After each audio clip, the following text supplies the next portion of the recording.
Good morning, good afternoon, and good evening to everyone wherever you are. My name is Sekai Solomon Kampala Kyagulannyi, and today I will be talking about the late retired Major John Kasora's book, Betrayed by My Leader. Betrayed by My Leader takes us through the late retired Major John Kasora's life in the Bush War and how his leader, Yoweri Kaguta Museveni, betrayed his principles over time. In this book, we get to see that Yoweri Kaguta Museveni, who once stood for unity for all peoples in Uganda, justice for all, and human rights, came to be the one thing that he preached against. What once began as a revolution for democracy has now become a dynasty built on lies, conspiracy, and deception. And what once was meant to be a government built by the people for the people has now become one man's family business. We dive into the late retired Major John Kasora's book, an expose of Museveni and who he truly is. In the beginning, Museveni sounded like hope, a young intellectual man, a man who promised to unite all our tribes and restore dignity to the Ugandan people. But even in those early days, beneath all the slogans and the sharp speeches, the author saw something darker, an obsession with control. Loyalty mattered more to Museveni than courage. Obedience mattered more than the truth. And the very methods used to win the war, secrecy, manipulation, and the silencing of all their enemies, became the blueprint for the dictatorship that followed. He became the very thing he swore to destroy. When Museveni came into power in 1986, Ugandans celebrated. They thought that the tyranny was over. Songs of freedom filled the air, but the honeymoon was very short-lived. Shortly after, all political opponents to Museveni either disappeared or were incarcerated. Let's speak facts. Museveni abolished political parties.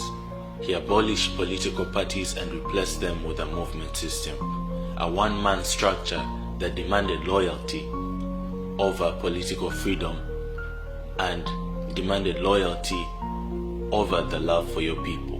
Museveni built the NRA into the UPDF, and this new UPDF was Museveni's own little personal army, which he used to purge political enemies and to silence the Ugandan people. Anyone that came up to say anything against Museveni was immediately silenced.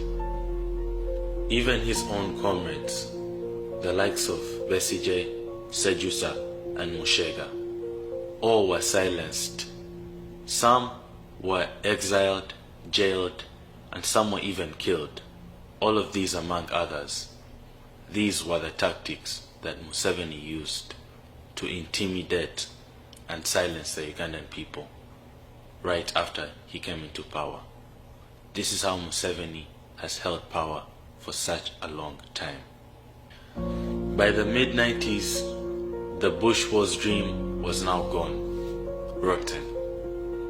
The 10-point system that Museveni and his comrades had built early on in the struggle, that put forward democracy, the advancement of society, and the well-being of the people, was now down, and a new system that based itself off bribes, intimidation, and killings was put in place, not to ensure the well-being of the people of Uganda, but to ensure the longevity of Museveni's government, to leech and milk Ugandans for as long as possible. The revolution was over. Now the regime had begun. Museveni's Uganda runs on surveillance and silence. The Chieftaincy of Military Intelligence, CMI, the Internal Security Organization, ISO, and the Special Forces Command, SFC, all of them function as extensions of one man's paranoia. Safe houses became torture chambers, citizens vanish in the night, journalists are beaten for filming the truth, and opposition leaders are arrested for daring to speak.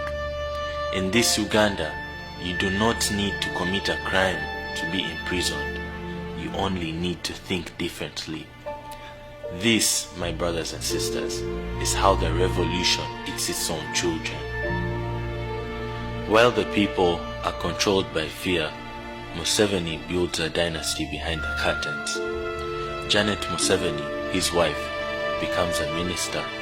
Relatives control security, intelligence, and finance, and his son, General Muhoozi Kainerugaba, is quietly groomed to inherit power.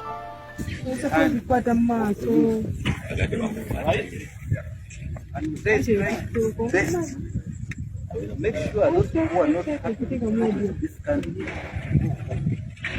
Right? Are we together, my friend? Now,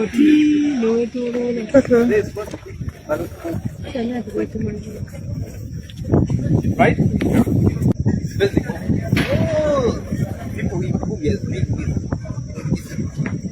Are we together?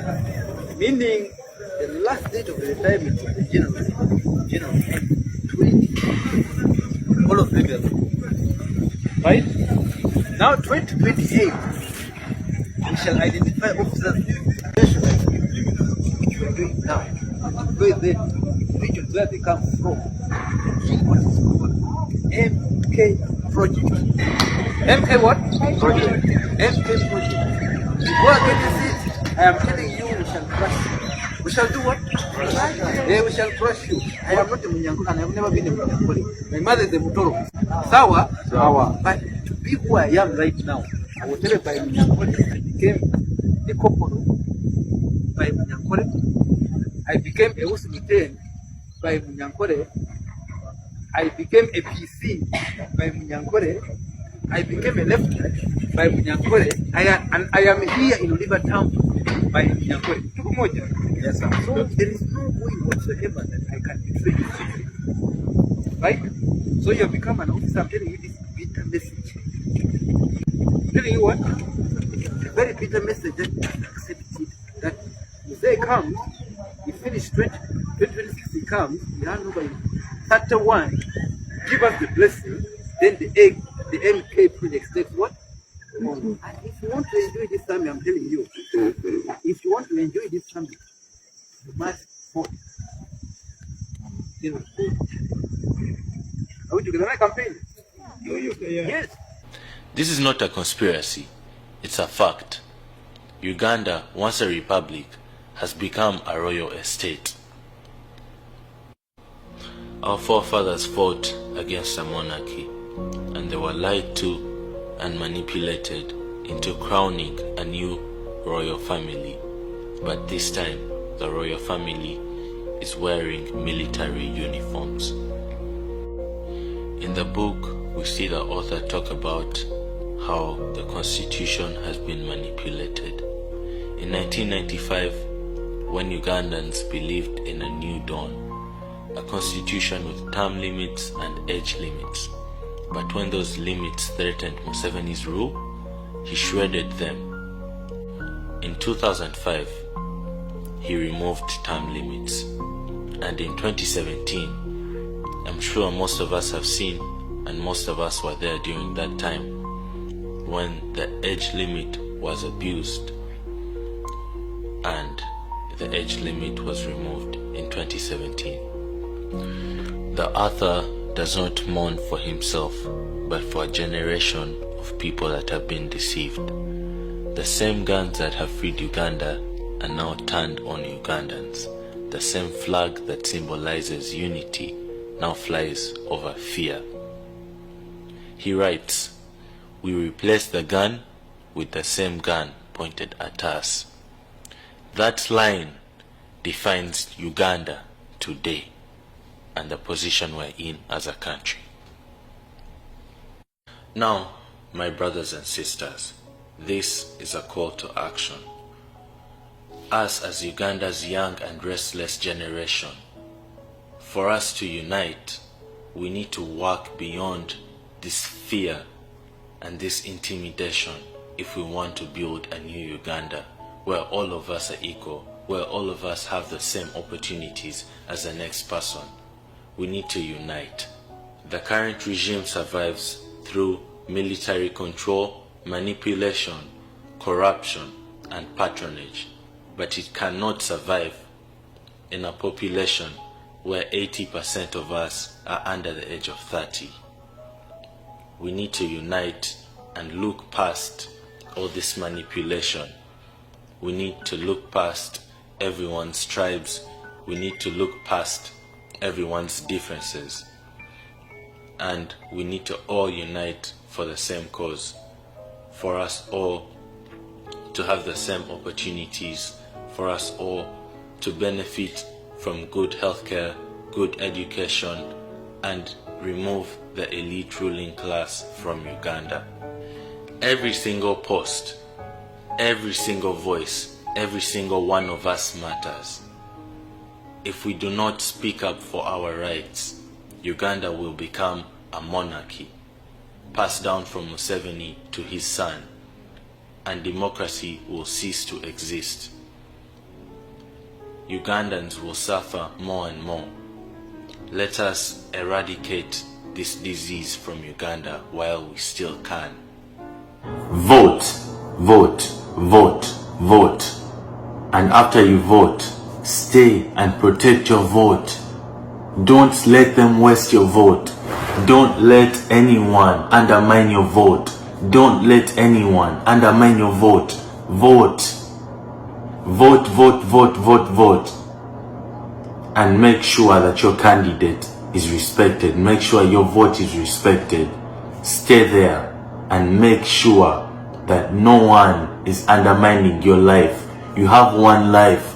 Use it well. Thank you very much.